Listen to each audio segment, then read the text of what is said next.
So let me go back to the beginning. You all know Kenya has 47 counties.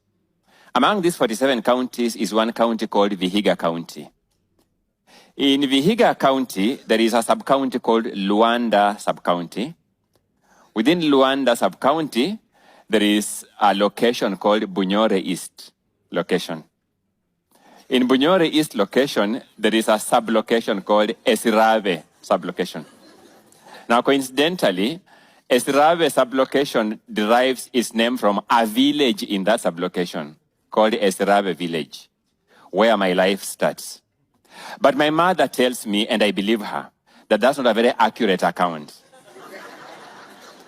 My mother tells me that she actually bore me in Lamu and moved me to Esirave village immediately, soon after birth. But my official documents claim I was born in Esirave village. At birth, my birth was not documented. And therefore, I existed on earth without my name appearing in any government records. This bothers me up to now that I am slightly more conscious about realities of life. For example, when the government was making budgets, was I in those budgets?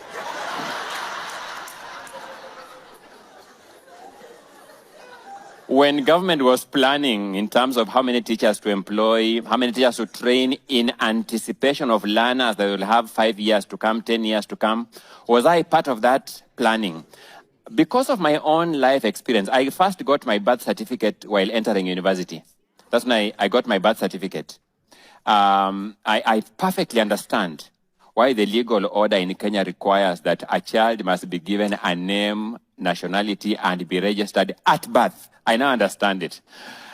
So I was given a name. My name was Elisha. My mother gave me that name because where I come from, we name children after famous deceased persons. I was called Elisha. Elisha was the name of a local preacher in my local church. Two institutions stand up critically important to my life in my locality. One is Esirave Church of God, and two is Esirave Primary School. Esirave Church of God is responsible for my moral armament from the very beginning. Esirave Primary School is responsible for my intellectual armament from the very beginning. Now, that may fall within permissible limits of exaggeration because Esirave...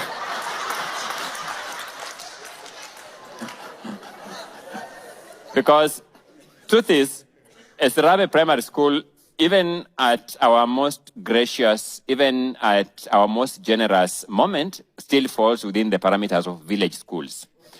But that's where my early education started. I began my education at Esirave Primary School. I remember I was received in school by Mwalimu Mary Glide. A shout out for Mary Glide, she's still there. I remember my then head mistress, Madam Mary, another Mary, Miriam again, receiving me in school. And I was taken through early schooling by teachers who came from my locality. Many of them were either neighbors or cousins or aunts from that locality. And I was raised by both parents who are still alive to date. My mother, Jael Ayuma Ongoya, and my father, Zebedi Light Ongoya. My mother was a strict disciplinarian, extremely strict disciplinarian. Now, my problem is that her disciplinary standard sometimes bordered on the violent. Today, the people who engage with me know that I take the word discipline very seriously. Because the way I was raised, failure to comply with disciplinary standards meant being visited with violence. And therefore, fear of violence, I take discipline very seriously up to now. I told some friends of mine, but don't quote me out there because I'll deny it, that if you misbehaved in front of my mother, she would throw any object in her vicinity to you. The only object I remember my mother never threw at me was an axe, because in my community it is taboo to hit somebody with an axe. So I'm a beneficiary of African taboos, and those of you who see me take African values very seriously, it's because I benefited from that aspect. But one thing has characterized my life, and that thing is called chance. Life has given me chance. And I'll tell you a few examples for this. Number one, many of you may have realized that my head is not complete. You know, I have an incomplete head. There's a distinctive semi-arid area on my head. And I don't know what happened. I never saw what happened to me. But my mother tells me, and I believe her, that I was involved in a near fatal accident at a small age of 6 years old. And that's how I lost a part of my head. Now, of all accidents, the one that targets your head is lethal because you can't survive without a head. You can lose your limbs, you can lose your hand, you can lose your fingers. It's all a bad experience. But it is a relatively better bad experience than the one that targets your head. Mine targeted my head. That never, notwithstanding, despite that near fatal accident, I survived and life gave me a chance to live. We were born 9 of us. We lost 2 of us to natural causes, to death. My brother, Nelson Mandela, died, and my sister, Joy Masahwe, died. And they all died of malaria. Now, malaria is both a preventable and curable disease. To die of both a preventable and curable disease, you must begin getting the impression that I came from a fairly poor background. We could not neither prevent nor cure the disease. But there's something exciting about rural poverty. Rural poverty has some merits in that all of you are poor anyway in the neighborhood. So you actually don't know that you are poor. You don't know because this perception that you are poor is a function of juxtaposition with the haves. But if you grow up in an environment of poverty and all of you are poor, you don't know that you are poor.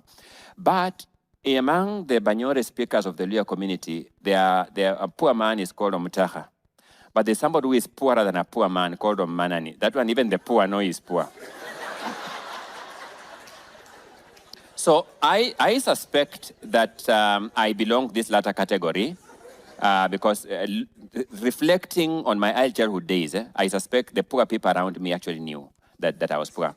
But my father instilled in me a philosophy. My father believed in near spiritual, near doctrinal proportions that if I went to school and worked hard, I was going to wrestle down poverty. My father's belief in that was not casual, good people. It bordered on doctrine. Mnajua wale watu wa itikadi kali. Yeah. Imani ya baba yangu katika elimu ilikuwa ni imani ya itikadi kali. So my father took me to school early, warned my teachers. Of course, those teachers were also very violent, the way they instill discipline. My father warned them against one thing, they should not hit my head because remember my head was half. So she didn't want the other half. I dealt with, and I think by and large, the teachers complied. There was a belief among young village children that if you squeeze the skin out of your hand, then you will enhance your capacity to target your objects. So because we also went about hunting butterflies and birds, we will do that to enhance our capacity to hit them without missing. But one day we decided to target a clay pot of a village widower who had put it outside his house to collect rainwater. And you know what happened? The clay pot broke down. My mother was not happy with us. She insisted that because she had been cautioning us to be disciplined and we had not heard her, our ears had no function and she's going to cut them off. So she actually picked my brother and began cutting off his ears. And I saw his blood. And I discovered that this one here is going to finish us today because my mother had warned us that she had very many children. And chances are that if any one of us died, she may not even notice it. She may not notice it. So that is the context in which my early childhood went. Fortunately, I did my class 8 exams when I did them and got a chance to go to high school. I was admitted to Nyangore High School in Vihiga County, but I never set foot in Nyangore High School because remember my father didn't have means. So chance of going to school itself was limited. But there was my primary school head teacher, Mr. Jeremiah Abuada, a very good man who took me to a donor who was going to take care of my school fees, a Canadian lady called Nora Harrison. She died a few years ago. And Nora Harrison put one condition. She was going to pay my fees so long as I don't go to Nyangore High School. We struggled, and an old friend of my father helped me get an admission letter to Musingo High School. The reason why Nora Harrison said she was not going to pay my fees at Nyangore High School was she had assisted some learner at Nyangore High School, and that learner had dropped out of school. She wrote a letter to the principal of that school to find out what happened to this learner, and the principal didn't respond. So she developed a lasting hatred for that school. I was a victim of people whose conduct I have no relationship with and people that I don't even know. I was a victim of that. To date, because I'm a teacher, I encourage all my students to remember that their conduct affects other people who do not know them. And therefore, as a matter of public trust, they must ensure that they are good trustees of the fate of others through their own conduct.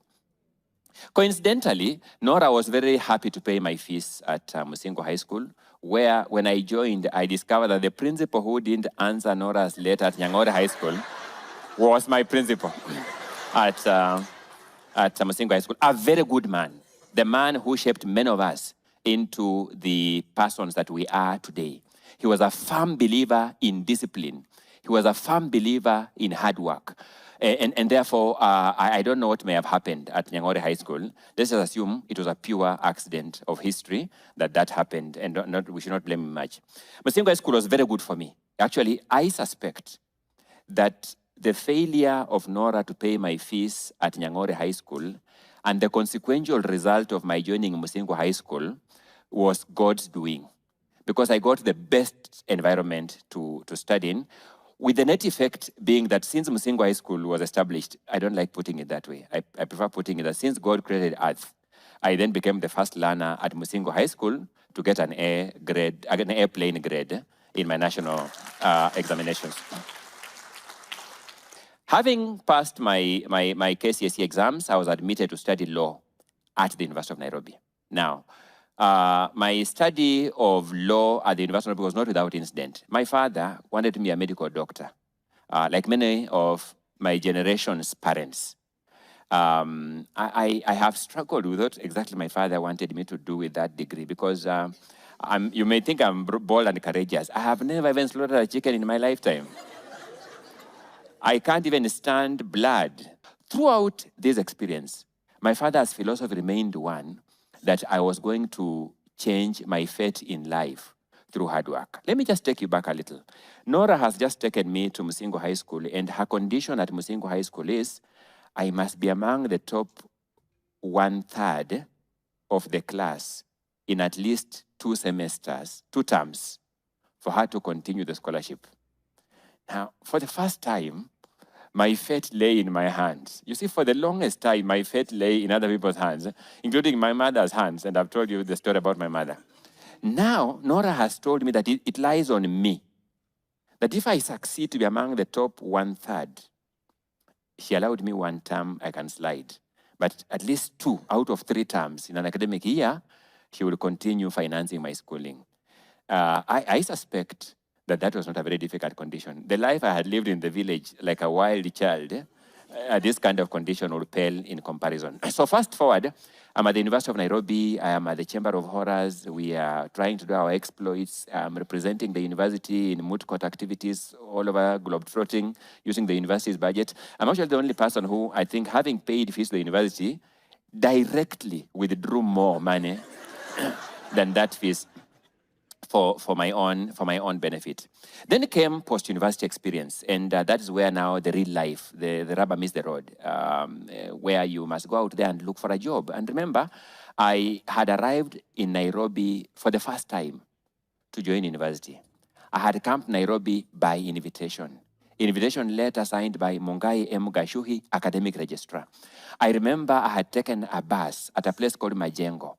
In those days, we were allowed to stand in buses. You know how you stand and hold the middle road? Yes. So I had come all the way from Nairobi to Western standing in a bus. A tiring experience, but in pursuit of this thing, my father had told me that if I take it seriously, my fate in life may improve for better. So I arrived in Nairobi now. My time in campus has come to an end. I have to go back to the village. So let's face it. Who wants services of lawyers in Esrabe village? Who?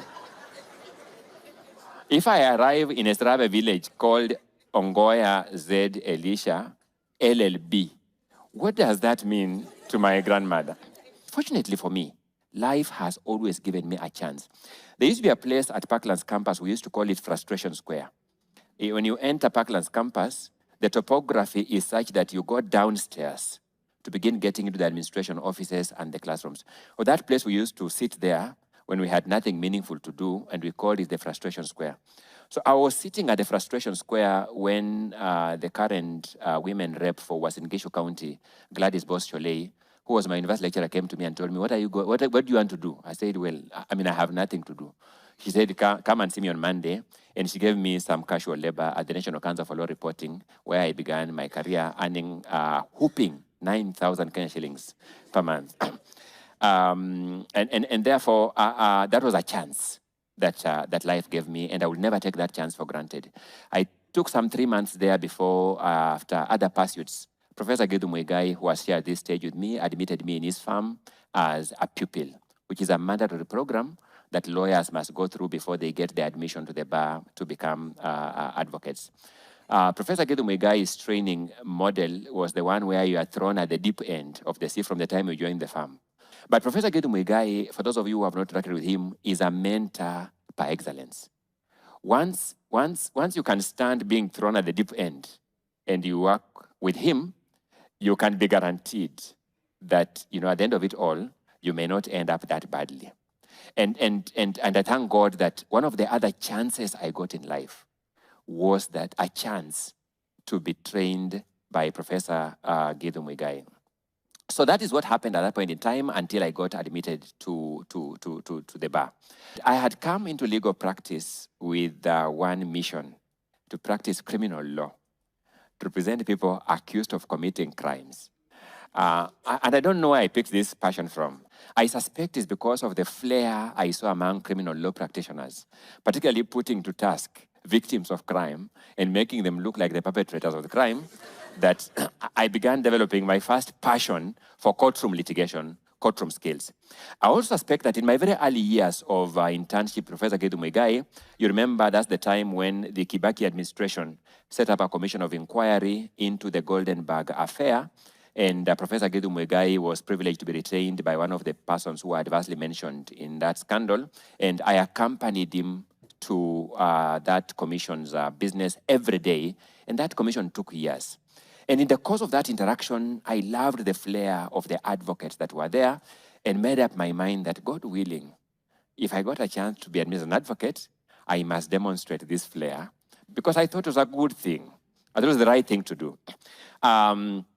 So eventually I get admitted as an advocate. I practice under Professor Gedu Muigai for a while. Then I leave Professor Gedu Muigai's employment. I work with my very good mentor, Mrs. Joya Siema, for a while. Then after 6 years, I decide to open my legal practice. That is Ongoya and Wambola Advocates, where I meet another wonderful man called Dismas Wambola, another chance that life gives me along the path of my life.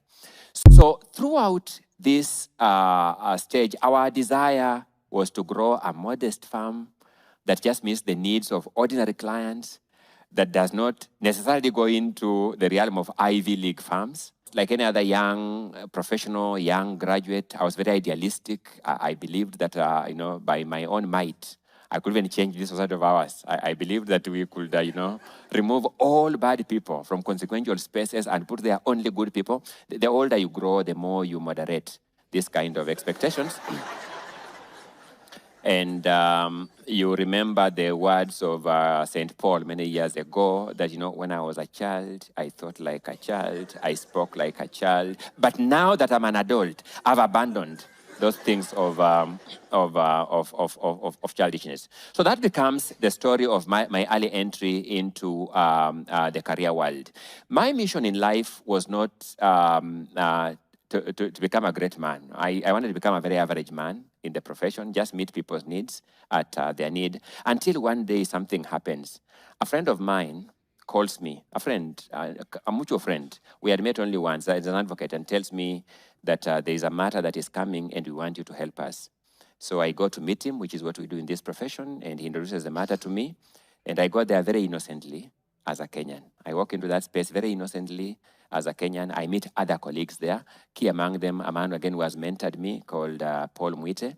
So we discuss the case strategy, and Senior Counsel Paul Mwite tells me that, you know what, you are going to lead our case in the Senate. This happened to have been the case of the impeachment of the former Deputy President, my client Rigathi Gachagua. So I prepare. I prepare. My inception lessons from my mother's discipline throughout had taught me that when you are given an assignment, you must prepare for it. So we prepare very well for the case. And I was told, I was tasked by my senior. In the legal profession, seniority is very important. When a senior gives you instruction, you comply. So I was told, you are going to lead the case against the motion mover. And I appeared before the Senate. I was a small man, by all standards, still I am quite literal even. I appeared before the Senate, led the motion mover through a process called cross-examination. And just like that, I lost my privacy. Young people begin making memes over me all the time. And I see my voice being synced, people mouth syncing with my voice on it. And initially I felt very insecure and very unsafe. And I don't know whether I still feel insecure and unsafe anymore, but I think over time, I've become a bit impervious now to those doings. Then something interesting has happened in society. You walk through the streets of Nairobi and people shout out your name all over and you keep wondering, have I ever done that to any other person? Have I ever shouted a name of a stranger in the streets? But, you know, they are not me and I'm not them. This part of life has not been that linear. And since people have been sharing whatever adversity they've had to encounter, I have no choice but to share mine. One day, at the height of COVID, we had just begun these virtual platforms and we are doing a virtual conference at the university. I teach at Kabarak University. So we were doing a virtual conference. So we were doing the conference from Nairobi, although it was for Kabarak University where I teach. And I get a message from a neighbor that my house is on fire. And I own some 2 properties. But this neighbor of mine is a neighbor on some alternate property where I don't have much. It's a simple property that it's not good to lose it, but I can lose it. So I ask, what? He says, no, I'm not talking about that one. This house of yours that you live in is on fire. So of course there's a bit of confusion. So I asked, and where is my wife? I mean, why is she not the one calling me? She said, no, that one collapsed when she found that the house on fire and we have taken her to hospital. So you discover that as Honorable Tuju taught us here that there's very little we own in this world. In fact, I left the meeting immediately and informed a few people, told them, no, the conference is going on, don't inform many people. I drove home through the night. A lot of other things happened on the way, a story for another day. But somehow I got home and found my entire house had gone down. I called my architect and asked him, when we say these houses are permanent, what exactly do you mean? Because I see no evidence of permanence in what I am witnessing here. But one lesson, I have worked hard. I'm not a dishonest man. I try to keep some modicum of honesty, and certainly I'm not a thief, definitely. So these things I have not stolen them. And I'm not a dishonest man. Why is God punishing me by snatching me what I have earned honestly? I struggled with that quite a bit. I remember the following day, I met my pastor and looked at her. She was a female pastor in the eye and told her that, you know what, I am going to bring this battle back here. We are not going to celebrate 1 anniversary of this loss. On the day this fire brought down my house, we are going to move into a new house. And coincidentally, on that day, the following year, we were able to move into a new house, put up at that spot. You know, these things don't come once. When it rains, it pours.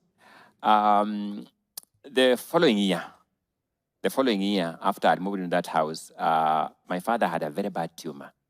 And this tumor had, burst in his brain, and whatever it flows from tumor was flowing through his brains. So I was called, I was in Nairobi here, I was told, you may not find your father again. Remember, my father instilled in me a discipline of academic excellence. And therefore, losing my father was not something I was going to take lying down. So I rushed home very fast and, found my father in the worst shape I ever found him in. I mean, as I listened to Tuju here talk about how the daughter had to handle him, I know, because I've been in that space. My father was in that space. He's getting into a stroke. I rushed him to a medical doctor in the nearby town. The doctor said, no, here you must go to Eldoret. And we looked around for ambulances. There's none. And I asked my sister Margaret on this. So Si ambulance ni gari, yes. Na driver ambulance, yako na driving license, yes.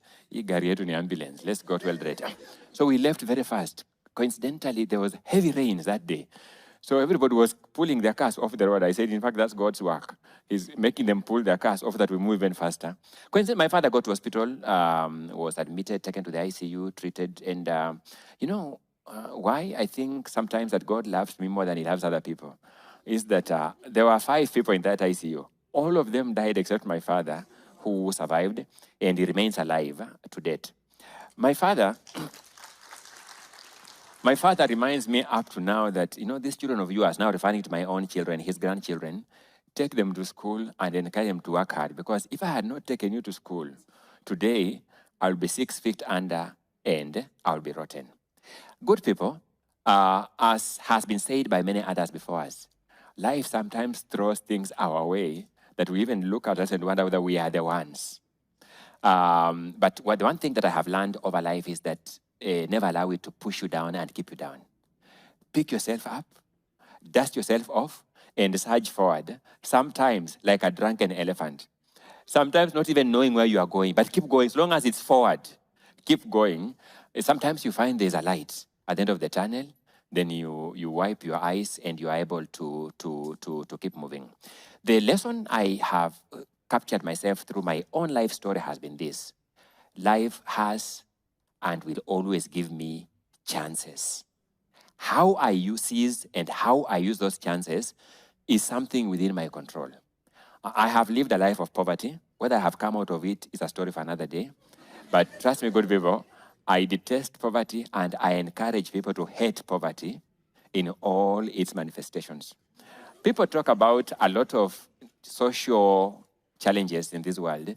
There is no social challenge that moves closer to poverty in terms of its dehumanizing effect.